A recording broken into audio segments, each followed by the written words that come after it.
दोस्तों आपका स्वागत है एक और नए वीडियो में। आज की इस वीडियो में मैं आपको बताने वाला हूं क्या इटली में काम करना आसान है। क्या आप लोग इंडिया में बैठ कर के ये समझते हो कि इटली में जो ये पैसे भेज रहा है इंडिया में वो कैसे भेज रहा है, आराम से काम करके भेज रहा है या फिर मुश्किल काम होता है।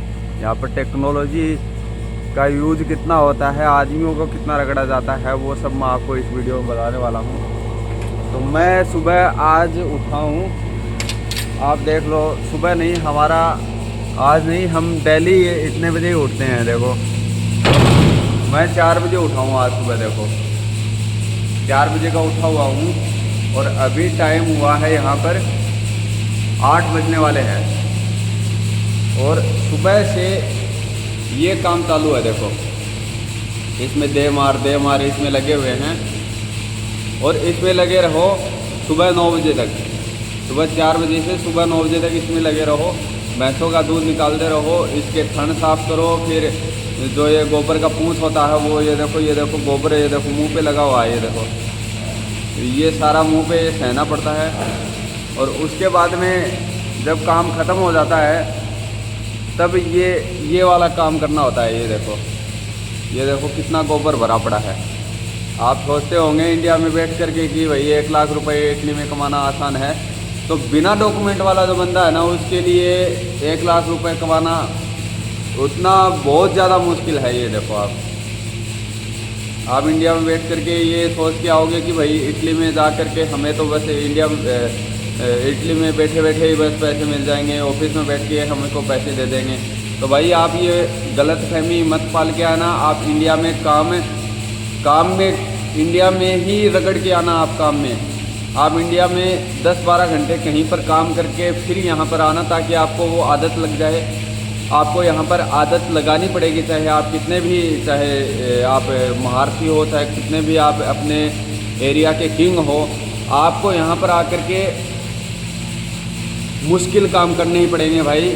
आप ये सोच करके मत आना कि भाई मुझे वहाँ पर जा कर के आराम से शगुन का 1 रुपया दे देंगे और मैं बस वहीं पर ऐसे ही बैठ करके खाऊंगा पीऊंगा और कमाऊंगा। भाई यहाँ पर बैठ करके भी अगर आप खाओगे पियोगे ना, तो आपको इंडिया की 30-40 हज़ार रुपये पे करने पड़ेंगे, जो कि रेंट होता है, मकान का किराया होता है, और जो ये क्या होता है खाने पीने का खर्चा होता है, और बाकी बिजली का बिल होता है, गैस सिलेंडर का होता है। ये सारा आपको देना पड़ता है। टूट फूट हो जाती है उसका मेंटेनेंस का खर्चा आपको देना पड़ता है। तो आप ये मत सोच करके आना कि मैं वहाँ पर जा कर के बैठ कर के खाऊंगा पीऊंगा। आपको यहाँ पर खूब रगड़ा जाएगा। अगर आप साउथ के एरिया में आते हो ना, जहाँ पर मैं काम कर रहा हूँ, नापोली, लीचे और भी कशेरता कंपानियाँ, ये साइड है ना, यहाँ पे भाई बंदे को रगड़ के लिया जाता है। फिर भी तुम काम सही भी कर दोगे तो भी कोई ना कोई कमी निकाल करके ये लोग आपको ये बोल देंगे कि भाई तुमने ये काम सही नहीं किया है। जैसे कि मैंने एक वीडियो और बनाया था जिसमें मैंने बताया था कि ये वाला दरवाज़ा टूट गया था, तो ये लोग मुझे बोल रहे हैं कि भाई तुमने इसमें तेल नहीं डाला, जबकि वो टूटा है जंग के कारण और वो टूटा है ट्रैक्टर के भिड़ाने के कारण, और ट्रैक्टर भिड़ाता है इसका लड़का। लेकिन ये लोग बोलेंगे आपको। अब कल परसों की बात है, ये देखो मैं आपको दिखाता हूँ। कल परसों गाड़ी आई थी दूध लेने वाली, उसमें दूध लेने वाली गाड़ी आई थी। तो ये वाला पाइप है ना, ये वाला जिससे कि मैं अंदर से प्रेशर मार के इसको धोता हूँ, ये वाला पाइप, तो वो गाड़ी रोज़ आती है। रोज़ आकर के वो गाड़ी यहाँ तक रुकती है, बस उसका आगे वाला टायर है ना, बस यहाँ तक जाता है, इस गेट के पास तक, और पीछे उसका टैंकर लग जाता है। और टैंकर लगने के बाद में ये जो फ्रीज है ना, ये फ्रीज से वो दूध खींच लेता है, ठीक है। लेकिन जब मैंने ये वाला पाइप थोड़ा सा इधर निकाला हुआ था, यहाँ पर नहीं था ये वाला पाइप, ये वाला पाइप था वहाँ पर, और उसने वहाँ पर गाड़ी चढ़ाई ला करके। लेकिन ये वाला मालिक मुझे बोल रहा है कि तूने है ना इस पाइप को बाहर रख दिया था, इस साइड में थोड़ा रख दिया था, तुझे इसको पास में रखना चाहिए, और इसने गाड़ी चढ़ा दी है, तेरी गलती है इसमें। तो भाई ये आप कितना भी अच्छा काम कर दोगे, आपकी कोई ना कोई गलती निकाल ही देंगे ये लोग। इटालियन लोग हैं ना, ये होते बड़े हरामी कुत्ते लोग होते हैं। आप इनसे एक्सेप्ट कुछ मत करना, आप अपना काम कर देना, जो भी ये बोले सुनते जाओ। लेकिन अगर आपकी गलती नहीं है ना तो आप उसमें बोल सकते हो, लेकिन उसमें भी एक कारण है कि आप कब बोल सकते हो। आप उस टाइम पे बोल सकते हो जब आपके डॉक्यूमेंट उस मालिक के पास में कॉन्ट्रैक्ट है, आपने उस मालिक के पास में कॉन्ट्रैक्ट करवाया हुआ है तो आपकी गलती नहीं है तो आप उसमें बोल सकते हो। लेकिन अगर आपने कॉन्ट्रैक्ट नहीं करवाया है, आपके पास डॉक्यूमेंट नहीं है इटली के, तो आप यहाँ पर इलीगल काम कर रहे हो और अगर पकड़े जाओगे तो या तो आपको यहाँ पर अजील करवाना पड़ेगा। उसका मैं एक वीडियो बता दूंगा कि आपको कैसे अजील करवाना है यहाँ पर, लेकिन करवाना मत भाई, वो बड़ा बेकार काम होता है। तो आपको अजील करवाना पड़ेगा, जिसको यहाँ पर अजीलो पॉलिटिको बोला जाता है। और उसके बाद में अगर अजील करवा ली है आपने तो आपको इंडिया में आने जाने में दिक्कत होगी 1-1.5 साल तक कि आप इंडिया नहीं आ जा सकते हो। और अगर आपने नुलावस्था भरवाया है तो आप इंडिया आ जा सकते हो, कोई दिक्कत नहीं है। तो आपके पास डॉक्यूमेंट नहीं है तो आप नहीं बोल सकते हो मालिक को कुछ भी, क्योंकि आप पकड़े जाओगे तो सीधा इंडिया डिपोर्ट कर दिए जाओगे या फिर अजील करवानी पड़ेगी आपको। तो भाई मेरा बताने का इरादा यही था कि आप अगर इटली में आते हो तो या तो कोई नॉर्थ की साइड पकड़ के नॉर्थ की साइड निकल जाओ। होते वहाँ पर भी हैं प्रॉब्लम, होती वहाँ पर भी हैं, लेकिन वहाँ पर कम होती हैं। वहाँ पर मालिक जो आपको पैसे बोलता है ना, वो आपको पैसे पे करता है। और यहाँ पर आपको जो पैसे बोलता है ना, वो किसी न किसी बहाने से काट भी सकता है। बहुत सारे मालिक ऐसे होते हैं जो 10-10 15-15 दिन के बाद में पैसा देते हैं, और बहुत से मालिक, बहुत कम मालिक होते हैं जो कि आपको टाइम पर पैसा दे देते हैं। जैसे कि ये वाला मालिक है, ये ठीक है टाइम पे पैसा दे देता है, लेकिन अगर मान लो 10 किलो दूध भी अगर बिखार दिया आपने तो आपके 20 यूरो ये काट देगा। अगर आपने 1 क्विंटल दूध ज़मीन में बिखार दिया तो आपका करीब करीब 200-250 यूरो काट लेगा ये। तो ऐसी बात नहीं है, लेकिन अगर इसका दूध नहीं बिकता है ना तो ये दूध खुद ज़मीन में बिखार देगा, उसके पैसे कुछ नहीं काटेगा ये। उसके पैसे अगर ये खुद ने बिखारा है ना तो ये कुछ पैसा नहीं काटेगा। लेकिन अगर आपकी वजह से ये ज़मीन में चला गया ना दूध, आपकी वजह से अगर आपने ढक्कन खुला रख दिया है, ज़मीन में चला गया, तो आपकी गलती निकालेगा भाई ये। तो भाई इंडिया से जब भी आओ आप ये सोच करके आओ कि मुझे वहाँ पर 700-800 यूरो का काम भी मिल जाता है तो मैं कर लूँगा अगर नीचे वाले एरिया में है। और ये सोच करके मत आओ कि भाई मुझे वहाँ पर जाते ही बैठे बैठे पैसे देंगे ये लोग। बैठे बैठे किसी को पैसा नहीं देते हैं भाई। अगर इंडिया में भी आप 10-15 हज़ार रुपये कमाते हो ना तो वहाँ पर भी आपकी जान निकाल लेते हैं। तो यहाँ पर तो आपको लाख रुपए दे रहे हैं, तो यहाँ पर सोचो आप कितना काम करना पड़ता होगा। यहाँ पर सुबह से मैं लगा हुआ हूँ, यहाँ पर 90 भैंसें हैं, मेरे पास में 90 भैंसें हैं। 90 भैंसों का दूध निकालने का काम है।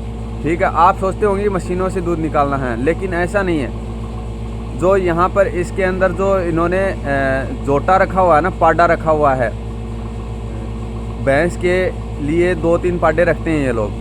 तो जो यहाँ पर जोटा रखा हुआ ना इन लोगों ने, वो भैंसों को सींगों में डाल के रखता है, सींगों में डाल करके मारते रहता है। उसके इतने बड़े बड़े सींग हैं, वो भैंसों को मारता है, भैंसों के थनों पे मार देता है, फिर खून ही खून हो जाता है। वो साफ़ करने का काम आपका होता है। और जो भैंसें लास्ट में दूध छोड़ देती है ना, कई भैंसें ऐसी होती हैं जो 1-1 लीटर दूध छोड़ देती हैं, फिर आपके हाथों की बैंड बज जाती है। आपके हाथों से निकालते आपको 10-15 मिनट तो एक भैंस में लग जाएंगे आपको। तो सोचो दिन की 10 भैंसें आ गई हैं तो 1 घंटा 1.5 घंटा तो आपको ऐसे ही चला जाएगा, बर्बाद हो जाएगा। और फिर सुबह उठो 4 बजे, फिर काम पे लगो, फिर सुबह 12 बजे तक, दोपहर में 12 बजे तक लगे रहो, 1 बजे तक कई बार लगे रहो। फिर उसके बाद में क्या करना, फिर दोपहर में अगर खाना पीना करना है, थोड़ा बहुत रेस्ट करना है।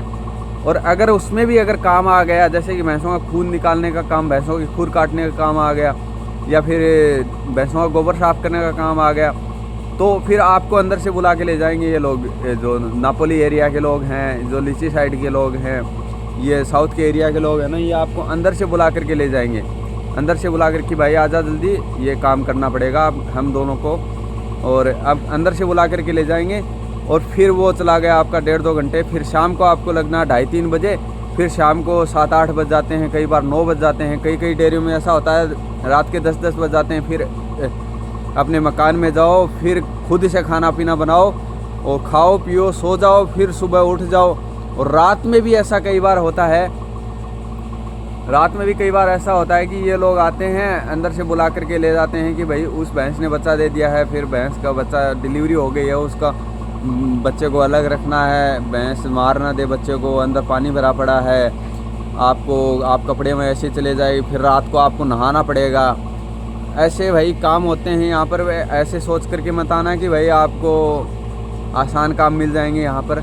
भाई मेरा बताने का यही इरादा था कि आप इंडिया से ये सोच करके आना कि यहाँ पर मेहनत करनी पड़ेगी। भाई टेक्नोलॉजी का काम है, लेकिन यहाँ पर मेहनत भी करनी पड़ती है भाई, बहुत ज़्यादा करनी पड़ती है इंडिया के मुकाबले। क्योंकि यहाँ पर 1 लाख रुपए दे रहे हैं तो आपको आसानी से 1 लाख रुपए नहीं देंगे भाई। यहाँ की करेंसी भले ही मजबूत होगी, ये लोग कम से कम पैसा देते हैं, लेकिन इनके हिसाब से ये लोग वो भी ज़्यादा दे रहे हैं।